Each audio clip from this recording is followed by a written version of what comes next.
can't believe a stand-up dude doing his time would suddenly say, I don't want to be here no more. I'm gonna become a rat bastard.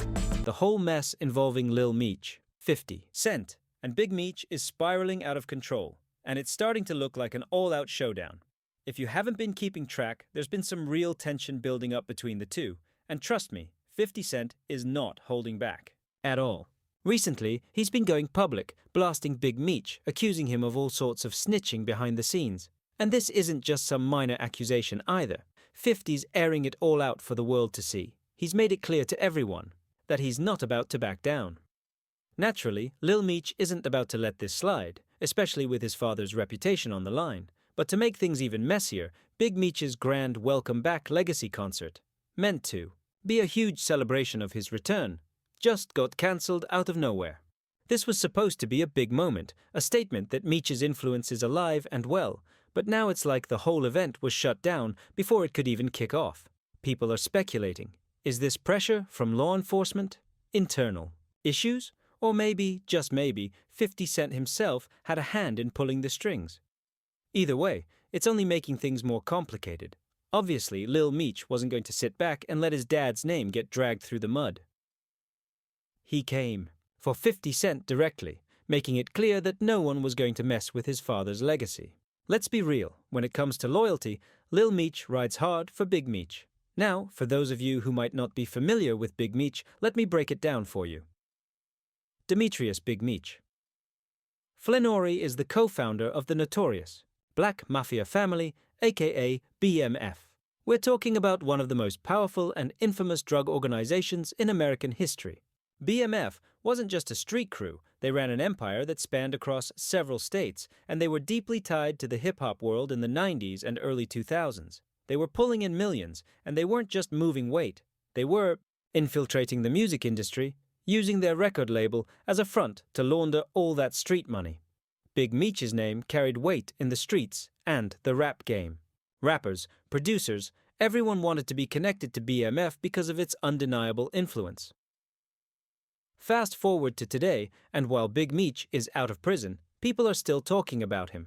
But this time, it's not just about his legendary status. Now, it's all about the shady business that went down behind the scenes. At the heart of it all? 50 Cent. If you know anything about 50, you know he thrives off drama. His entire persona is built around being ruthless, calling people out, and never backing down. Petty? Yeah, that's an understatement. This is the same guy who once bought out the front rows of a J. Rule concert just to leave them empty. So when 50 saw an opening to stir things up with Big Meech and Lil Meech, he jumped right in. Tension had been simmering for a while, but it really blew up when Rick Ross and Big Meech started hanging out in the same circles. 50 and Ross have been at war for years, and when Ross started showing support for Meech, 50 took it personally. He made it clear that people needed to know the real story, at least his version of it, and in true 50 fashion, he started airing out the dirty laundry. But things really hit the fan when 50 flat out called Big Meech a snitch.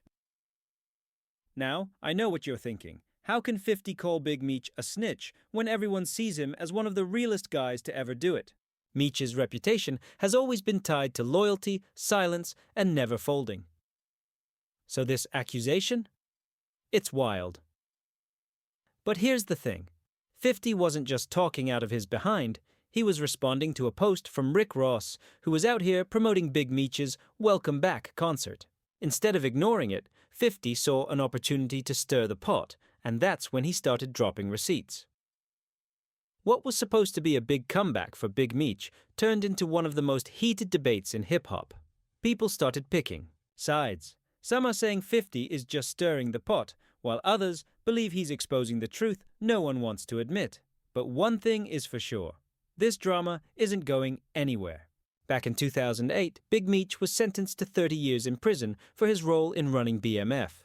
The feds had been watching for years, and when they finally took him down, it sent shockwaves through the streets. But even a lengthy prison sentence couldn't erase Meech's influence. His name remained legendary, spoken of in hushed tones in conversations about power, loyalty, and the street game. Then came the BMF TV series, produced by none other than 50 Cent. Suddenly, Meech's story wasn't just a street legend, it became a full-blown cultural phenomenon. And who better to play Big Meech than his own son, Lil Meech? The casting was perfect, almost like passing the torch. The streets loved it, hip-hop loved it. Big Meech's legacy seemed stronger than ever.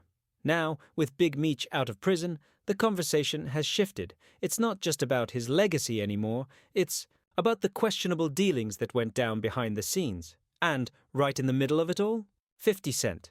For a while, 50 has had beef with both Big Meech and Lil Meech. If you know anything about 50, you know he loves drama. His whole persona is built around being ruthless, and he's never afraid to call people out. Petty?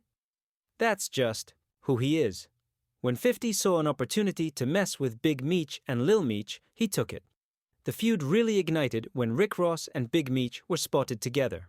50's animosity with Ross is well known, and when he saw Ross supporting Big Meech, it was on. The tension really heated up when 50 called Big Meech a snitch. Now, this was a bold accusation, especially since Meech's name has always been tied to loyalty, silence, and never folding. But according to 50, Big Meech had allegedly been caught up in some shady dealings involving a federal informant named Tammy Cohen, who supposedly helped set up Big Meech's early release by providing the feds with information. This was huge. And to make matters worse, Blue Da Vinci, a former member of BMF, went public, confirming the whispers that Big Meech had cooperated with the authorities. When Blue Da Vinci spoke out, 50 jumped on the opportunity to bring it all to light.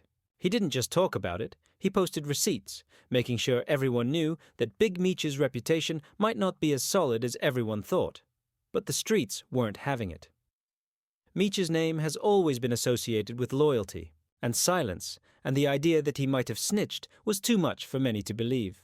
When 50 started throwing around these accusations, it was like a gut punch to the culture. And as you'd expect, Lil Meech wasn't about to let his father's name get tarnished. Lil Meech came out swinging, posting messages directly aimed at 50, calling him out for disrespecting his father and handling their relationship in the worst way possible. He even exposed text messages that made it seem like 50 had been plotting against Big Meech all along. And one of the biggest issues?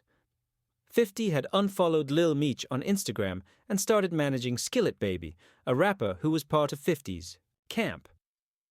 In the music industry, unfollowing someone and aligning with their rivals is a big deal. It's like saying, I'm done with you, and I'm aligning myself with your competition. To Lil Meech, this felt like a personal betrayal.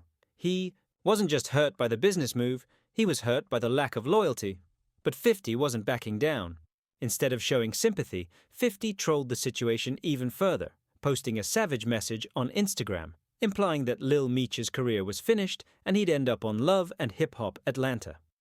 That was a direct shot at Lil Meech, and 50 loved every minute of it.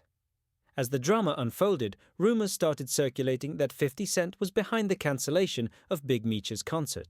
And just like he always does, 50 leaned into the chaos, trolling the situation on Instagram, posting AI-generated videos, and even mocking the situation with clips from the BMF series.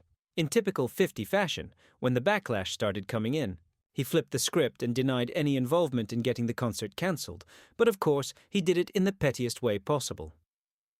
He posted a message that seemed to mock the whole situation. I had nothing to do with this. Please stop calling my phone.